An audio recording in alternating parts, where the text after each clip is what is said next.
เขาแรงครับแรง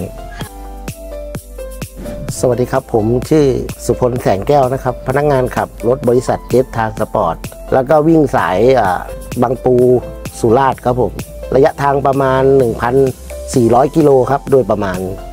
รถที่ขับนี่เป็นยี่ห้อเฉินหลงแต่เครื่องยนต์รู้สึกว่าขับนิ่มนะครับเสียงเครื่องเงียบคือสมรรถนะดีครับเวลาวิ่ง